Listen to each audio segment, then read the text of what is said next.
O cisma entre o eu real e o eu desempenhador, que se desenvolveu na infância, é particularmente visível nos relacionamentos íntimos.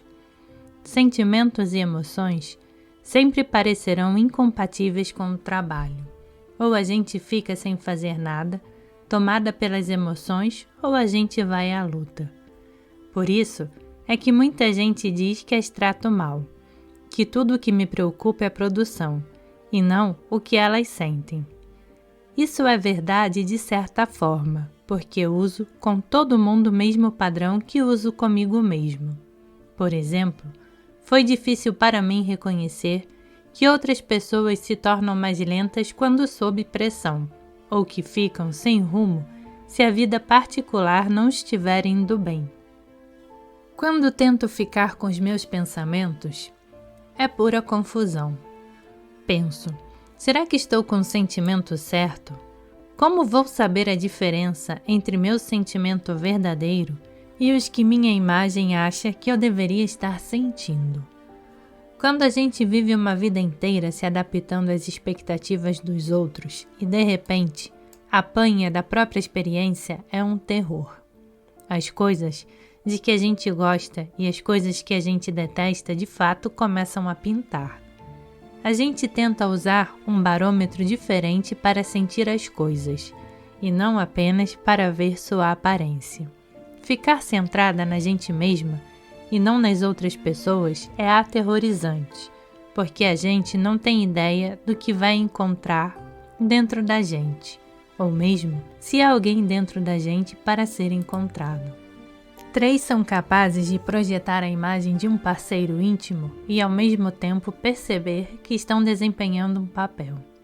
Se for preciso sensibilidade, sensibilidade será apresentada, mas não necessariamente sentida. Eles têm um fraco por desempenhar papéis íntimos, por se tornar aquilo que, em sua opinião, deveria ser um parceiro potente, ou por fazer o par perfeito. Quando surgem emoções verdadeiras, há uma sensação de inexperiência. Tenho apenas 1 ou 2 emoções claras. Onde estão as restantes? Ou então, uma sensação de esmagamento. Se eu deixar meus sentimentos brotarem, ficarei subjugado e imobilizado. As perguntas mais frequentes de um tipo workaholic, que está se abrindo para os sentimentos e as emoções pela primeira vez são: estou com o sentimento certo? E ficarei preso às minhas emoções incapaz de produzir? Lidar com raiva é a coisa mais difícil. Fiquei sumido durante meses e depois percebi que foi porque eu estava com muita raiva e precisei de todo esse tempo para cobertá-la. É a emoção que estraga a imagem e espanta todo mundo. E a lidar com ela é preferível mudar de emprego, mudar de imagem e criar um mundo novo, que me proteja novamente desse tipo de situação. Neste ponto de minha terapia, de meu trabalho sobre mim mesmo, fico grato a alguém que me faça entrar em contato com minha emoção. Quando revejo o passado, descubro muitas situações que teriam sido resolvidas de modo diferente se eu tivesse lidado com os sentimentos daquele momento. Parece que sou incapaz de entender o que estou sentindo no momento. Parece que preciso de tempo e espaço para encontrar uma resposta. Mas se me dão muito espaço, então sei que terei tempo para criar um script que vai soar autêntico até para mim mesmo. No meu caso, a estratégia mais segura parece ser pedir tempo para entender o que estou sentindo e combinar uma troca de pontos de vista em algum ponto definido no futuro próximo. De positivo para os relacionamentos, 3 dão um apoio extraordinário às metas e aspirações de membros da família. Esforçam-se por prover o sucesso daqueles com quem se identificam e se regozijam com ele. São ótimos em tirar outras pessoas do isolamento ou de emoções negativas e levá-las a atividades emocionalmente construtivas. Se identificam com a vida em família investem tempo e energia na família. Se identificam com a ideia de intimidade, se esforçam por ser um parceiro íntimo. Contudo, se identificam com o trabalho, não haverá muito tempo nem para a família, nem para o amor. De negativo, podem ser facilmente desviados dos sentimentos por projetos que 3 assumem com o espírito de trabalhar pela família, mas que se traduz para as outras pessoas como uma ânsia de sucesso pessoal. São extremamente preocupados com a aparência física e com os empreendimentos visíveis de um parceiro, o que pode substituir a profundidade de sentimentos. Me acho ótimo no primeiro impacto. Um grande encontro, admiração mútua, mas o melhor de mim é quando se acende o foco da atenção. Assim que a relação se firma, quero começar a trabalhar e minha namorada se sente ignorada. É um problema sério o de querer vir tarde para casa por estar trabalhando para ganhar dinheiro e fazer sucesso por nós dois, e ao chegar, descobrir ressentimentos. Quando há sentimentos que são demais para mim, acho meios de interrompê-los, que enlouquecem minha namorada. Quando as emoções pegam fogo, eu simplesmente me controlo com o trabalho, ou então me descubro refazendo mentalmente um projeto enquanto a gente faz nosso acerto de contas. Ou então, sinto que é hora de ir embora. Quando digo me deixe, é a pura verdade. Não suporto ser pressionado. Preciso de tempo sozinho para amortecer qualquer opinião ruim ou qualquer sensação de fracasso. E quando sei que vou sobreviver e que ainda poderei encarar a mim mesmo, então sentirei vontade de voltar. Exemplos de relacionamento de casal. 3 e 5. O desempenhador e o observador. Tanto o 3 quanto o 5 têm problemas com a intimidade sentimental. Para o 3, o problema é de ser visto pelo que é e não pelo que realiza. Para o 5, a intimidade traz à tona o medo de se expor e de ser humilhado. No início, há uma perspectiva limitada para o contato sentimental. 3 amortecem a intimidade com o excesso de atividade. E 5 amortecem a intimidade se retraindo. O cenário de costume coloca o 3 como perseguidor e o 5 como perseguido. O 3 faz as coisas acontecerem e o 5 não resiste. Um desempenhador buscará a intimidade quando as necessidades de uma imagem estiverem sendo atendidas e se afastará quando o amor próprio estiver em baixa. Um observador buscará a intimidade em curtas eclosões, sob garantias de não envolvimento. Ambos têm uma reação retardada a interações emocionais repentinas e precisam se afastar para ter o entendimento das coisas. Ambos devem ter sensibilidade para saber quando o outro está disponível. O 3 deve respeitar a privacidade e não assumir o controle, tornando-se diretivo. O 5 deve desenvolver tolerância para contatos espontâneos sem precisar se afastar. Um 3 fica buscando atividades com o intuito de fazer o relacionamento funcionar, e nisso ele ou ela não é impedido por nenhuma reação contrária do 5. Como não há nenhum problema de controle pelo qual lutar, o 3 é muitas vezes atraído a estabelecer um estilo de vida digno de um álbum de fotografias e a começar a assumir projetos. Se desenvolverem uma rotina doméstica, então o 3 e o 5 vão muitas vezes conspirar para levar suas vidas separadas em outras áreas. O observador compartamentaliza. Ele ou ela mantém atividades e amigos separados uns dos outros, põe a intimidade numa caixa e se afasta imediatamente em seguida. Se o ambiente doméstico se tornar tenso, o afastamento do 5 pode se transformar em longos períodos de portas fechadas e mínima comunicação. Se o 3 estiver muito ocupado, talvez não perceba. Se as atividades do 3 interferirem na rotina doméstica e nas refeições, o 5 reagirá com um amuo e, se sentir muita segurança, com uma raiva violenta, típica do 8, seu ponto de segurança. Raiva, partindo de alguém íntimo, é mortal para um 3 e causará um afastamento rápido. Em termos de vida social, o 3 quer projetar uma imagem atraente, gosta de sair e se sente seguro e amado quando tem um desempenho.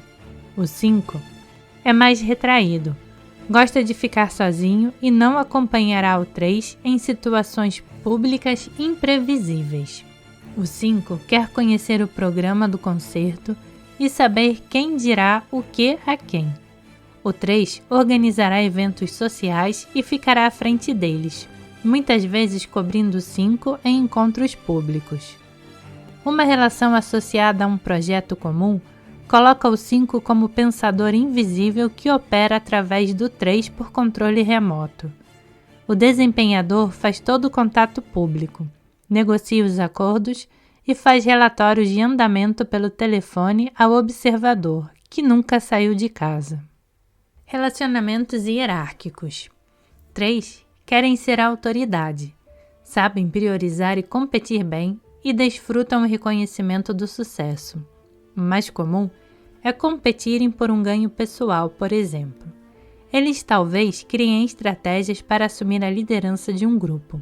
Contudo, se identificam com o empenho de uma equipe, 3 não medem esforços em unir o grupo e assumem um papel de liderança não reconhecido. Um 3 na equipe garante um movimento de avanço. De positivo, são um exemplo de autoridade pessoalmente comprometida e um ponto de reunião para os outros.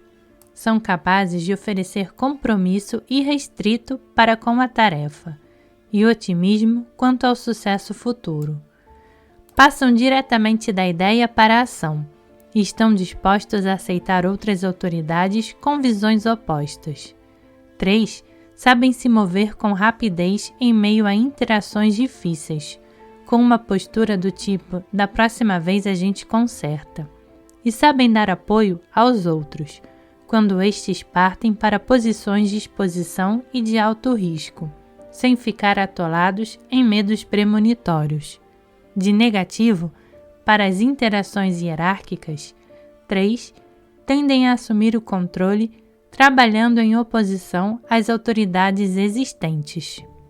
Fazem o serviço andar cortando gastos ou cuidados na execução, com uma perda apreciável do controle de qualidade.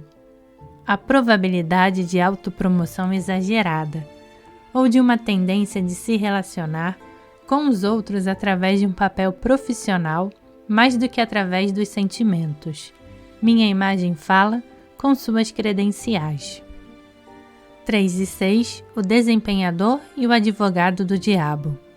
Num bom relacionamento, o 6 será o cérebro, o esperto, e o 3 promoverá o projeto e fará o acompanhamento até o fim.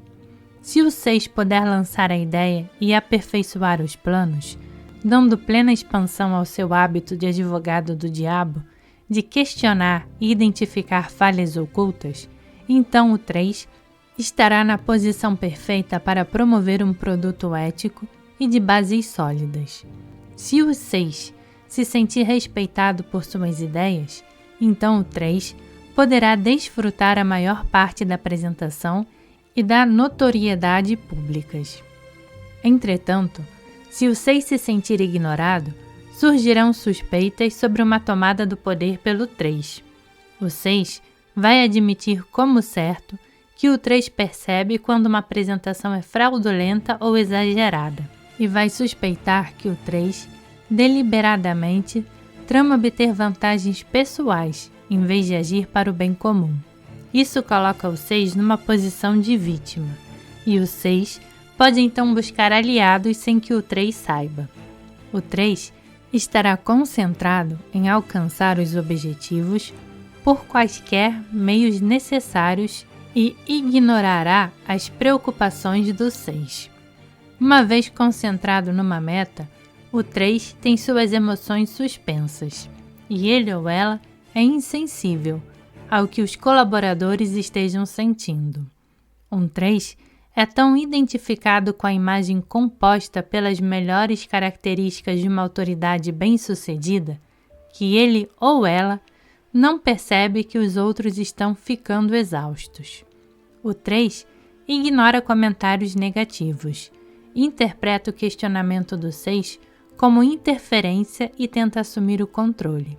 Atenção aos meus rastros às suas costas. Se um projeto estiver com problemas, o 3 vai querer trabalhar mais duro e o 6 vai querer conversar. Se o projeto continuar incerto, o 3 vai querer partir para um trabalho com melhores perspectivas. O 6 verá nisso uma traição e vai querer se manter firme para redirecionar o projeto. Se um projeto for bem-sucedido, um 3 vai querer expandir e ceder franquias, ao passo que um 6, numa posição de sucesso, tenderá a ser cauteloso e a protelar. O 6 se preocupará com possíveis ameaças advindas do ciúme alheio e enfrentará a ameaça, tornando-se preocupado com os valores e com a ética do sucesso. Se o 3 for capaz de compartilhar o poder de tomar decisões e mantiver os outros totalmente informados antes de agir, o nível de paranoia do 6 diminuirá consideravelmente. É também de grande ajuda que o 3 forneça uma visão de longo alcance toda vez que o 6 se deixar levar pela dúvida e pela indecisão. O relacionamento hierárquico será muito melhorado se o 6 aprender a questionar abertamente em vez de permitir a formação de suspeitas que podem se basear em informações equivocadas. O ponto 3 personifica um entusiasmo contagiante por projetos e metas futuras. Munidos de imensas capacidades para trabalhar duro, seus exemplares podem inspirar outras pessoas a atingir altos níveis de qualidades pessoais. Há um desejo vitalício de aprender e um talento antidepressivo para achar coisas interessantes que fazer. 3 possuem um talento natural para se apresentar e apresentar seus projetos de modo convincente. Há um interesse em apoiar programas sociais que ajudem as pessoas a ascender materialmente por seus próprios esforços e em desenvolver líderes para o futuro. Ambientes atrativos incluem pequenos negócios estabelecidos graças a esforços pessoais e longas horas de trabalho. Gerentes, vendedores, mídia, publicitários e produtores de imagens. Empregos que exijam a consolidação de ideias conhecidas em sistemas trabalháveis. Embalagem, promoção, marketing e vendas. 3 se tornam o modelo de seu habitat. O protótipo radical de esquerda ou protótipo conservador de direita. Gravitam para ambientes onde possam sobressair e evitam aqueles onde não possam empreender. Empregos de alta visibilidade, com margem para promoção. A escada da empresa. Políticos que recebem votos por sua imagem na mídia e pelo estilo pessoal. Ambientes não atrativos incluem empregos com futuro limitado, trabalho que não seja prestigioso, qualquer coisa que vincule uma imagem pública que vá contra a esfera social de um 3, projetos de criação que exijam introspecção ou períodos de tentativa e erro antes que surja alguma produção. 3 são jornalistas mais do que romancistas, diretores de arte de revistas, mais do que pintores sérios que precisem de meses para produzir uma peça. 3 famosos incluem Werner Erhard, o supervendedor de consciência que embalou o movimento de crescimento pessoal sob o lema It Works. Ronald Reagan, Walt Disney, Farrah Fawcett, John F. Kennedy.